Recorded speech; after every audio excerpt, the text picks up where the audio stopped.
Responses? The member for Kitchener Centre. Thank you, Mr. Speaker. I am truly honoured and feel quite blessed, actually, to be speaking about Sexual Assault Prevention Month. Just before I came into the chamber, I was looking at my door in my office, and I have a sticker there that says, "I believe survivors," and another that says, break the silence on men's violence." Both of those stickers were given to me by the male allies in Waterloo Region. It is so important for us to take seriously what is happening on university and college campuses right now, not just because it's Sexual Assault Prevention Month, but because there was a commitment made at the tail end of the Liberals' time in power to post-secondary students to actually address sexual violence on campus. And there were many questions about whether they were truly committed, because the investments weren't included alongside the legislation that required post-secondary administration to actually do the work, to start collecting the data and address the issues. Under the Conservative government, however, we seem to be in even murkier waters. And so while we're standing here and acknowledging Sexual Assault Prevention Month, at the University of Toronto, we are finding out that the minister is holding up the process to actually provide the data results on sexual assaults on campuses that were required by the legislation. And because we're holding up those results, that means that the prevention work, which is literally the point of us speaking about this in the House, is not able to happen, because there are 20,000 students on that campus that provided their input for this important survey, and there are 20,000 students whose data we need to look at to find out what that experience of sexual violence looks like on campus, and there are 20,000 students who are waiting on this government to actually act.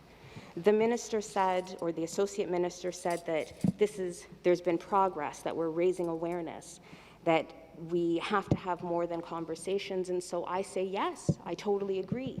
Release the data. Let us actually create prevention opportunities on post-secondary campuses. I say yes, we've done a lot of raising of awareness. Those stickers are not just stickers that came to me, but there were male allies on university campuses in Waterloo Region who were doing the work to ensure that men knew the consequences of perpetuating rape culture, things that nobody would talk about, that teachers and educators knew exactly what they could do to intervene. It's why bystander training became so important and integral on university and college campuses, not just in Waterloo Region, but across the province. But a lot of that is being done despite the government. And so what I would like to see in May, in order for us to all stand together and address the root causes of sexual assaults on university campuses and in our communities, is action, is legislation that embeds intervention protocols, that gives resources to the experts in community to address what's needed by survivors, that actually centers survivors, because that's what they're asking for. They're not asking for us to stand up in the chamber and say, we're going to keep talking about sexual violence on campuses, or we're going to keep talking about sexual violence in community. They're asking for culturally responsive mental health supports. They're asking for rape crisis centers to be funded adequately to be able to do their job. They're asking for male ally programs to not have to rely on piecemeal funding to do the important work. They're asking for real action.